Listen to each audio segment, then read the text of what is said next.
Hello, I'm Mike Winkler, and I'm the Principal Managing Broker for CBBain in Kent, Washington. I'm E.J. Bowles. I'm the Principal Managing Broker for CBBain on Mercer Island, Washington. In our last episode, E.J., we talked about video and why video was really helpful in real estate.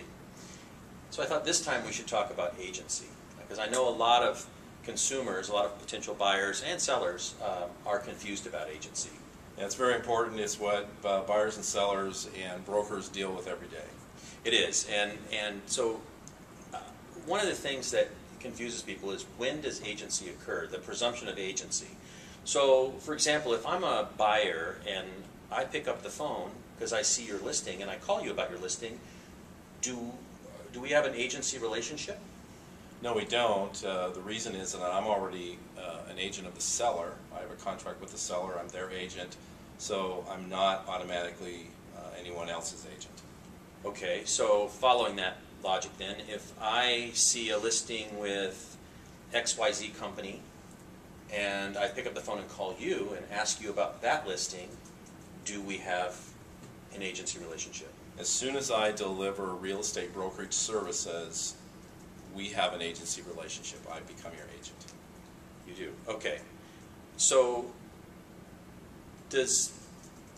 and that doesn't have to be in writing, because I understand there's an item called a buyer agency agreement.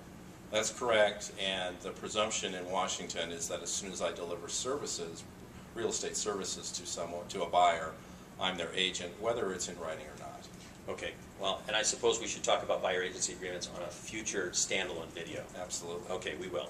So I know you testify often as a professional and expert in trials related to real estate. So tell me about that.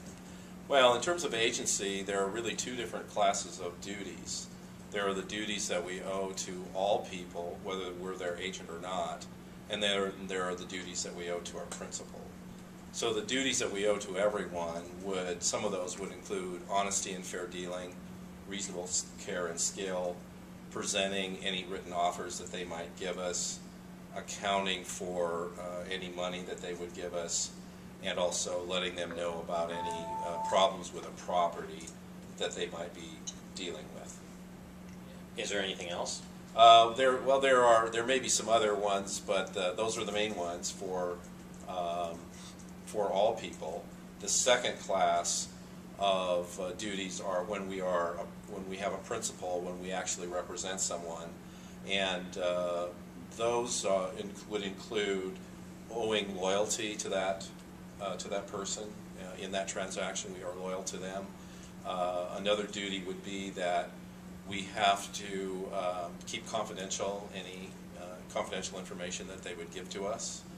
We have to refer them to any other professionals when they need information in areas that go beyond the scope of what we do. And then the last one is we have to disclose any possible conflicts of interest that we might have. Okay, and so when we actually meet with the client at that point, because we've had the telephone conversation, so they're technically, as you describe it, we have an agency relationship. So then, do we provide them any documentation at that point? Absolutely. This is the agency pamphlet that is prescribed by Washington agency law, and we would, of course, give that to the person so that they would have an idea of this relationship that they're entering into. Great. Well, that's a great summation of agency. Thank you. Well, I'm Mike Winkler. I'm E.J. Bowles. Till next time.